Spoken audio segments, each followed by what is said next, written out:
Son las 4 y sigo grabando. Chun, chun. Bueno, seguimos límite en una variable. Vamos a la quinta parte donde vamos a ver límite de las funciones trigonométricas, que todavía no habían aparecido estas amigas por ahora. El principio de intercalación, que te está recontra bueno para hacer ejercicios. Después de esto, acordate, te dejo abajo en la descripción el link a los ejercicios resueltos, pero estos se están re lindos resolverlos del principio de intercalación. Y luego el límite cuando x tiende a 0 de seno de x sobre x, que es igual a 1. Y vamos a ver la demostración de ese usando justamente lo que veamos en los dos puntos anteriores. Así que sin más, comenzamos. El primer teorema que vamos a ver, ¿sí? Todavía no estamos del todo con los límites de las trigonométricas, pero este teorema me sirve para poder justamente calcularlos. El primer teorema me dice lo siguiente: si yo tengo un x que está entre menos pi sobre 2 y pi sobre 2, entonces yo sé que el valor absoluto de x va a estar entre el valor absoluto del seno de x y el valor absoluto de la tangente de x. Bien, y voy a demostrar esto en dos partes. Primero me encargo del igual, que lo hago en este mismo regloncito, que si x es igual a 0, entonces el valor absoluto de x es igual al valor absoluto de seno de x, que sabemos que es 0, y este 0, que también es igual al valor absoluto de la tangente de x, que también sabemos que es 0. O sea, si es 0, queda todo cubierto, así que nos queda ver qué pasa con menor más que el igual. Así que si x es distinto de 0, vamos a ir viendo qué pasa. Vamos a pensar primero un pequeño dibujito, que es el de la circunferencia trigonométrica. La circunferencia trigonométrica es una circunferencia que tiene su centro en el centro de coordenadas y tiene radio 1, que nos va a venir recontra bien ahora para poder armar este teorema. En esta circunferencia vamos a trazar un radio, ¿sí? Un radio que tenga un ángulo entre menos pi sobre 2 y pi sobre 2, o sea que esté en esta parte, en el primero o en el cuarto cuadrante. Nos vamos a enfocar en este, que es como el más clásico. Y vamos a marcar algunos puntos. El centro, que lo vamos a llamar O. El punto donde se cruza el radio con la circunferencia, que va a ser B. Y el punto donde la circunferencia corta el eje X, que lo vamos a llamar A. Ahora, ¿qué vamos a hacer? Nosotros, no me voy a poner a repasar la parte de trigonometría ni nada, te invito a que mires los videos donde los hice, si me acuerdo lo dejo acá arriba, si no, Guille, en tal minuto dijiste que ibas a poner de trigonometría, decime y lo agrego. Entonces, esta distancia entre el punto B y la perpendicular, la que es perpendicular al eje X, o sea, la distancia entre B y el eje X, es el seno de X. Siendo x este ángulo, o si hablamos de radianes, siendo la medida de este arco. Así que me voy a quedar con la medida del arco, que es lo que más me conviene en realidad. O el ángulo, en realidad es lo mismo, podemos usar el ángulo en radianes y es lo mismo. ¿Qué voy a hacer ahora? Si yo estiro esta recta, bien, este radio, y armo una recta, o sea, la recta que contiene al radio, y además trazo la perpendicular al eje X que pasa por 1 y busco dónde se corta, lo que tengo es la tangente del ángulo X. Y ahora sí, teniendo esto, yo puedo pensar lo siguiente. Puedo armar primero este punto C y puedo armar acá un triángulo OAB, ¿sí? Luego también voy a tener el sector circular OAB, bien, el sector circular vendría a ser como el pedacito de pizza. Y finalmente voy a tener el triángulo OAC, que es el que tiene de lado la tangente. Esos dos triángulos y ese sector circular son con quienes voy a jugar en este teorema. Vamos a escribir en limpio eso para olvidarme la circunferencia y nada. Vamos a poner qué me quedó en la figura, si la podemos identificar. Bien, este vendría a ser lo que estaba en el centro de coordenadas. Esta distancia mide 1, porque recordad que A estaba donde estaba el 1. Entonces todo esto, que sería la base de dos de los triángulos, es 1. Y además tenemos que en el triángulo OAB, seno de X es la altura. En el triángulo OAC, tangente de X es la altura, porque estos son ángulos rectos por la forma en que construimos el seno y la tangente. Y también tenemos el sector circular OAB, bien, siendo X el ángulo en radianes, lo podría haber puesto acá tranquilamente. Bien, nosotros vamos a ver tres cosas acá. Una cosa, tres en una en realidad. Sabemos que el área de OAB, del triangulito, es más chica que el área del sector circular, ¿bien? Y a su vez, el área del sector circular es más chica que el área del triángulo más grande. Eso es lo que estoy planteando acá. El área del triángulo OAB es menor al área del sector circular OAB, que es menor al área del triángulo OAC. Eso es lo que tenemos aquí. Y fíjate que esto se está pareciendo un poquito a esto. Lo vamos a llevar más todavía. Si yo hablo de áreas, bien, a mí me va a quedar estas expresiones. ¿Que de dónde salen? El área de O a B, que sería este triángulo de acá, sería base, que mide 1, por eso acá puse un 1, por altura, que mide el módulo de seno de x. Acá lo voy a poner en valor absoluto porque acá lo hice para arriba, pero lo podría haber hecho para abajo y el seno es negativo si lo hago para abajo, así que pongo su valor absoluto porque me importa en realidad la distancia, bien, sobre 2, base por altura sobre 2, eso es lo que armé acá. Por el otro lado, si pienso en el sector circular, bien, para el área hago el área de la circunferencia multiplicado por la fracción que representa el ángulo. Eso sería pi por radio al cuadrado, pi por radio, en radio vale 1, pi por radio al cuadrado, lo que hice acá, por lo que sea el ángulo x, que también lo pongo entre valor absoluto porque en este caso lo quiero en positivo. Recordad que como está en radianes lo podría tener negativo o podría tener el ángulo en sexa negativo, pero a mí me importa el ángulo en positivo. Entonces la fracción que representa sobre 2pi, 2pi es el giro completo. Si fuera un ángulo de 60, 60 sobre 360 sería un sexto de la circunferencia, lo que estaría tomando como área. Pero en este caso se va a hacer módulo de pi, módulo de x sobre 2pi. O si no, buscate cómo es el área del sector circular y te va a quedar la misma fórmula, pero lo puedes pensar así. Y por otro lado, el área del triángulo OAC va a ser la misma base de 1 por la altura, que ahora es tangente de x, sobre 2. Y esas serían las tres expresiones que me quedan. Limpio un poquito esto, bien, para que me quede acá seno, el módulo de seno de x sobre 2. Acá que me quede pi con pi se va, entonces me queda valor absoluto de x sobre 2. Y acá 1 no lo pongo y me queda valor absoluto de tangente de x sobre 2. Como todos están sobre 2, multiplico todo por 2 para que me quede esta expresión, que no es nada más ni nada menos que lo que queríamos buscar. Acá lo encontramos con menor, acá lo tenemos con igual. Si juntamos las dos cosas me queda con menor o igual, que serían todas las opciones. ¿Por qué? Porque esta es la opción con x igual a 0, que es la única donde me quedan todos iguales. Y esta es la opción con x distinto a 0, o sea que cubrimos todas las x en esta opción o esta. Por eso me queda todo con menor o igual. Un corolario que vamos a rescatar de la demostración anterior es el siguiente, es el que el límite cuando x tiende a 0 de seno de x es igual a 0. ¿Cómo vamos a demostrar esto? Bien, nosotros en el teorema anterior demostramos que si x está entre menos pi sobre 2 y pi sobre 2, entonces valor absoluto de seno de x es menor al valor absoluto de x. Eso para x distintas de 0. Y también de acá sacamos que si el valor absoluto, este de acá lo podemos escribir de esta manera, valor absoluto de x menor a pi sobre 2, entonces la misma conclusión, bien, para x distinto de 0. Por otro lado, ya acá estamos teniendo en cuenta los valores entre menos pi sobre 2 y pi sobre 2. Vamos a ver todo lo opuesto, o sea, valor absoluto de x mayor o igual a pi sobre 2. Si tomo valores absolutos de x mayores o iguales a pi sobre 2, yo puedo decir lo siguiente. Yo sé que el valor absoluto de seno de x es menor o igual a 1. Esto es una de las propiedades principales de la razón trigonométrica seno y también la de coseno, pero estamos en la de seno ahora. Yo sé que el seno de x siempre está entre menos 1 y 1, por eso el valor absoluto de x es siempre menor o igual a 1. ¿Qué pasa? También yo sé que 1 es menor a pi sobre 2, ¿sí? Pi es 3,14, pi sobre 2 va a ser, bueno, la mitad, que ahora no tengo ganas ni de hacerlo mentalmente. 4 de la mañana, recuerden eso. Y ya sé que pi sobre 2, porque lo estoy diciendo acá, es menor o igual a valor absoluto de x. Entonces, fíjense, si armo acá, me queda que valor absoluto de seno de x es menor al valor absoluto de x. A fin de cuentas, sea cual sea el valor de x, siempre que no sea 0, ¿sí?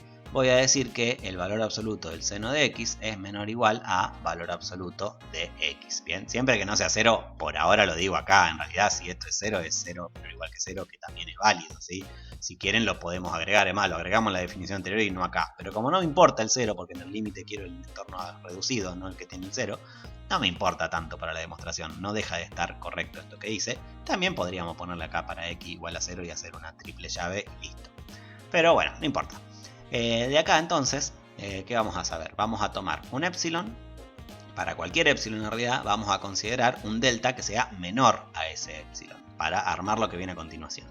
Y vamos a tomar un x que esté en esta igualdad, o que una x que cumpla esto, que el valor absoluto de x menos 0 está entre 0 y delta. ¿Por qué x menos 0? Porque a vale 0. Acá generalmente ponemos el valor de a. Y luego vamos a armar lo siguiente. Vamos a decir que entonces valor absoluto de seno de x menos 0 es igual al valor absoluto de seno de x. ¿Por qué pongo el menos 0? Porque generalmente ponemos la L acá. Entonces L vale 0 en este caso.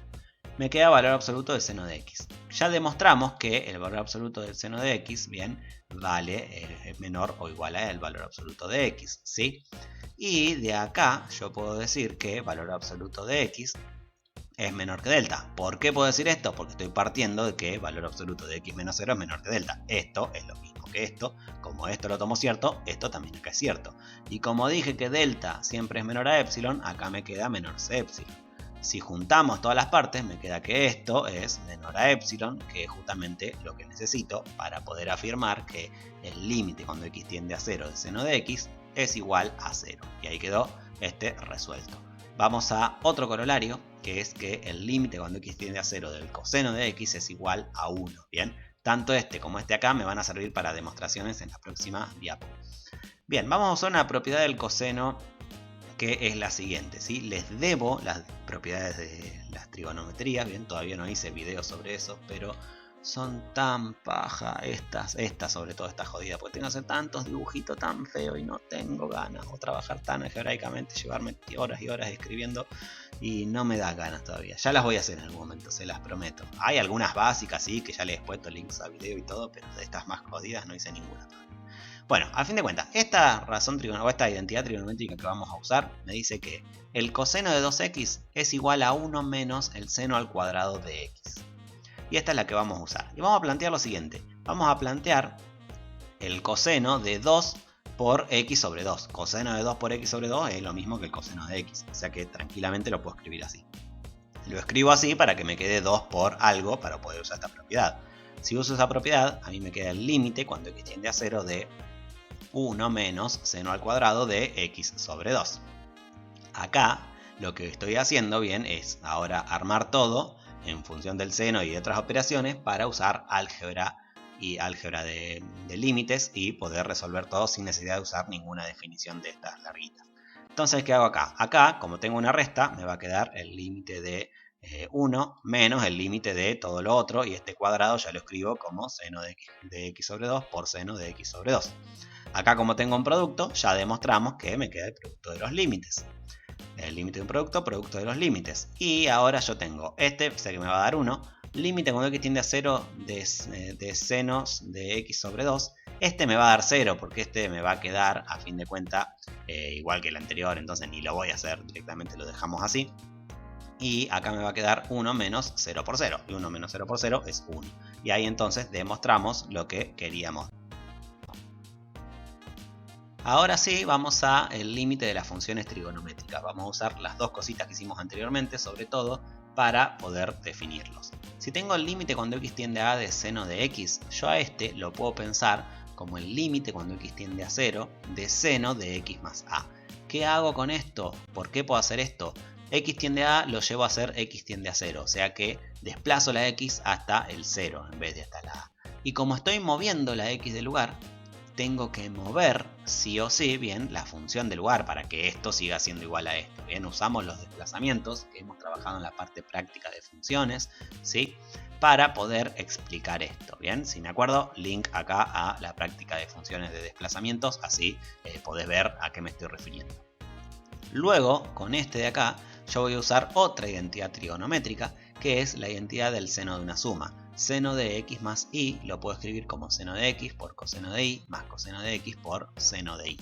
Y esto entonces me va a quedar de esta manera. Límite cuando x tiende a 0 de todo eso escrito de esta manera. Seno de x por coseno de a más coseno de x por seno de a.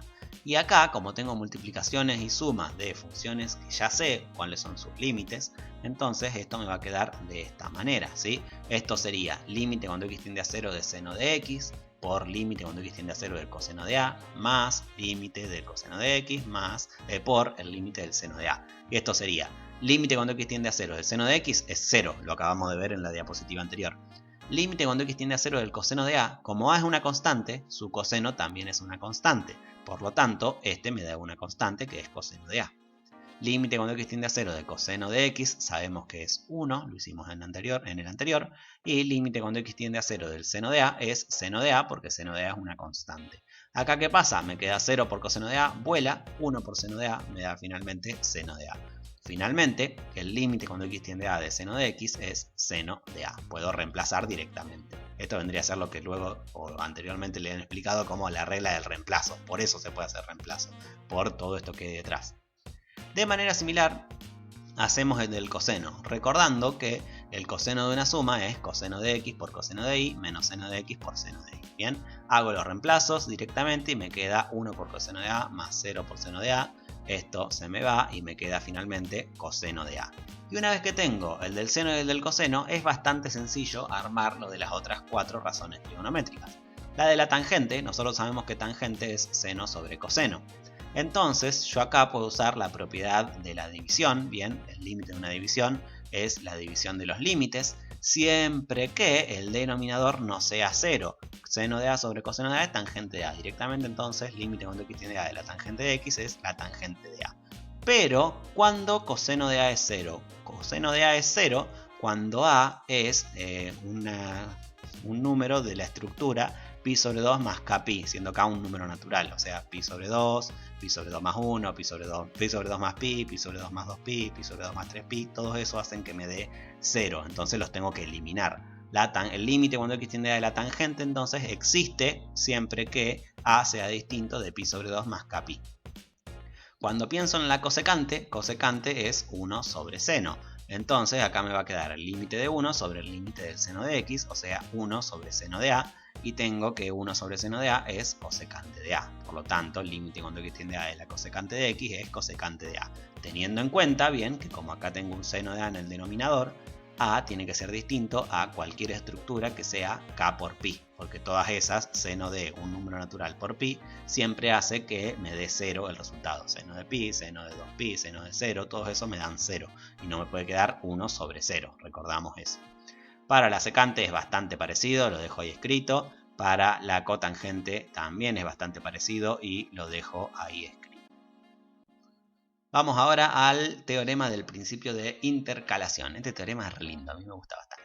Vamos a tener entonces 3 funciones, f, g y h, y un número real tales que, y vamos a tener unas cuantas condiciones. La condición es que si x pertenece a un entorno reducido de centro de radio ρ, entonces f de x está entre g de x y h de x. Bien, o sea que hay una parte del recorrido de las funciones o del dominio de las funciones donde las imágenes de f de x están entre g de x y h de x. En una parte, no necesariamente tiene que ser en toda la función. Puede ser toda la función, puede ser una partecita nada más. Y además vamos a tener que el límite cuando x tiende a de g de x es igual al límite cuando x tiende a de h de x, y pongámosle que eso es L. Si ocurren estas dos cosas, entonces el límite cuando x tiende a de f de x a la fuerza es L. Paso a explicar esto con un dibujito. Vamos a tener un plano cartesiano y tenemos ahí una función f que va lo más campante del mundo. La función f, bien, si nosotros miramos estas dos propiedades, vamos a ver la primera. La primera me dice que hay una parte del dominio donde f de x está entre g de x y h de x. Acá está la f, bueno, tiene por arriba la h, por abajo la g. Bien, ahí está cumpliendo esta condición, ¿sí? Donde f, h, en este caso en todas partes, h es más grande que f, y en todas partes g es más chica que f, ¿sí? Esto lo elijo yo porque pensé hacerlo así, tranquilamente pueden cruzarse, pero si se cruzan se entiende mucho menos el dibujo. Así que tenemos la f que viene acá, por arriba acá la h, por abajo va la g, la más campante del mundo, todas felices. Pero por otro lado tengo que límite cuando x tiende un valor a de g, en g de x, y el límite cuando x tiende un valor a de h de x es igual a L. Así que este dibujo ya no representa las dos situaciones, representa solo la de arriba. Vamos a modificarlo un poco. Entonces pasa esto, como si viene por la vereda, se le acerca uno por adelante, uno para atrás y f se pone nerviosa, pobrecita. Entonces tenemos que esa a tiende a ser un valor L, ¿sí?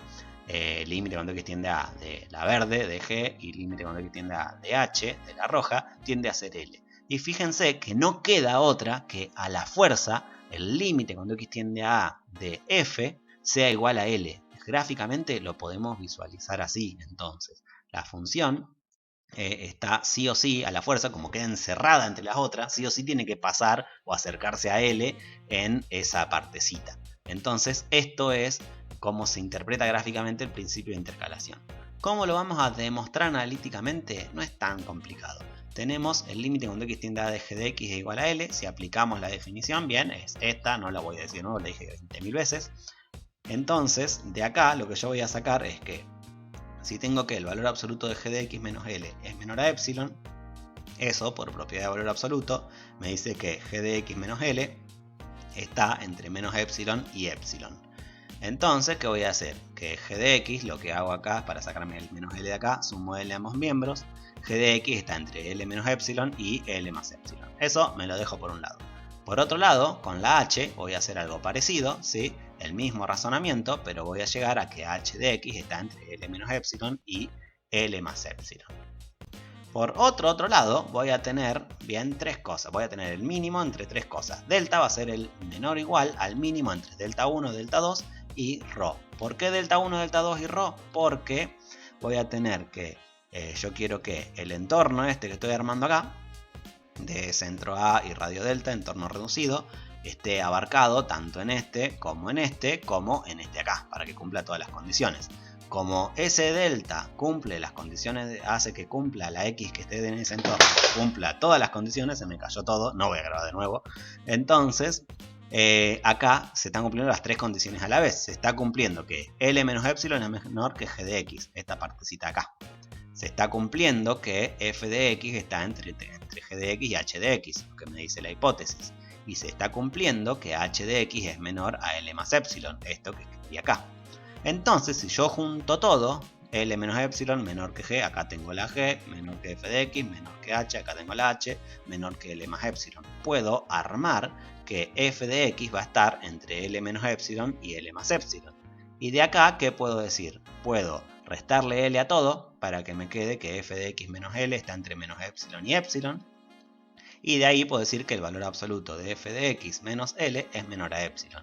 Y fíjate que logré partir de acá, llegar acá. Eso es lo mismo que decir que el límite cuando x tiende a de f de x es igual a L. Y ahí me queda demostrado este hermoso teorema. Este teorema tiene que ser preguntado en un final. Está pidiéndolo a gritos, pobrecito. Espero que lo pregunten cuando lo rindas. Bueno, si lo aprendes, obviamente. Si no, no lo preguntes. Ponelo en el freezer para que no te lo pregunten. Vamos a, ahora sí, para terminar, el teorema que me dice que el límite cuando x tiende a 0 de seno de x sobre x es igual a 1. ¿Cómo vamos a demostrar este teorema? Bien, por el teorema que demostramos anterior, si yo tengo un x que está entre menos pi sobre 2 y pi sobre 2, bien, con x distinto de 0, yo sé que el valor absoluto de x está entre el valor absoluto de seno de x y el de la tangente de x. Ahora voy a tomar la parte derecha de esto. En vez de tomar todo esto, voy a tomar las x que están entre 0 y pi sobre 2. ¿Por qué tomo esas? Porque sé que son positivas. ¿Qué son positivas? Que el seno de x es positivo y la tangente de x es positiva en este intervalo o en esta parte del cuadrante. Bueno, este cuadrante, todo esto es el primer cuadrante. En el primer cuadrante, el seno y la tangente son positivas. ¿Qué va a pasar? Si el seno y la tangente son positivas, esto es positivo, esto me queda igual, esto me queda igual, y la x también es positiva, o sea que todo esto me queda que x está entre seno de x y la tangente de x. Entonces, si yo divido todo por seno de x, bien, que es lo que hice acá, me va a quedar que x sobre seno de x está entre 1 y 1 sobre coseno de x. Hasta ahí venimos piolones. Ahora vamos a tomar la otra parte, vamos a tomar, bien, una x que está entre menos pi sobre 2 y 0, o sea que las x son negativas, y si estoy hablando de esto, estoy hablando del cuarto cuadrante, y en el cuarto cuadrante el seno es negativo y la tangente también es negativa. Entonces esto de acá me va a quedar de esta manera: el valor absoluto del seno de x es menos seno de x, el de x va a ser menos x y el de la tangente va a ser menos tangente. Bien, porque la x es negativa, estos son negativos, sus valores absolutos por definición me quedan con el menos adelante. Entonces, ¿qué voy a hacer? Voy a dividir todo por menos seno de x. Pero ¿qué pasa? Como menos seno de x es positivo, como seno de x es negativo, menos seno de x es positivo, no me va a cambiar el sentido de las desigualdades, ¿bien? Porque estoy dividiendo por un positivo. Entonces voy a llegar a la misma expresión. ¿Qué logro demostrar acá? Logro demostrar que no importa el signo, ¿bien? Siempre voy a conseguir que x sobre seno de x esté entre 1 y 1 sobre coseno de x. Y ahora, con eso, voy a usar el principio de intercalación para hacer la demostración. Vamos a tomar un g de x igual a 1. Y con esto, yo si g de x es igual a 1, yo sé que el límite cuando x tiende a 0 de g de x es igual a 1, ¿bien? Porque es una constante. Esto de acá, ¿por qué lo hago? Pues yo sé que esta, x sobre seno de x, está entre 1 y 1 sobre coseno de x. Entonces, para armar esto, f de x vendría a ser este de acá. 1 vendría a ser g de x, digo esto de acá, entonces ya tengo g de x y tengo el límite. Por otro lado, yo sé, voy a tomar un h de x igual a 1 sobre coseno de x, este que está acá tercero, que es este que va acá. Entonces, ¿qué puedo hacer? Como tengo ese de ahí, me va a quedar que límite cuando x tiende a 0 de h de x va a ser 1 sobre coseno de 0, ¿bien? Entonces esto me da 1. Y fíjate que logré todos los requisitos que me pide el principio de intercalación, que f de x esté entre dos funciones, que es esto que tenemos acá, ¿bien? Que es lo mismo para los dos en realidad, y además logré que el límite de los dos que están en los extremos sea lo mismo, el límite de las dos es 1, bien, no lo logré, lo puedo ver en realidad, lo demostré. Entonces, como se cumplen todas estas condiciones, el límite cuando x tiende a de f de x es igual a L, que L en este caso vale 1. Por lo tanto, por el principio de intercalación, límite cuando x tiende a 0 de x sobre seno de x es igual a 1. Y si x sobre seno de x es igual a 1, es porque el límite cuando x tiende a 0 de seno de x sobre x es igual a 1, que es lo que queríamos demostrar. Y ahí entonces me quedó este teorema. Bien, con esto terminamos por ahora. Espero que te haya servido. Nos vemos en el próximo video. Mucha suerte en tus exámenes y chau chau. Es tarde, como las 5.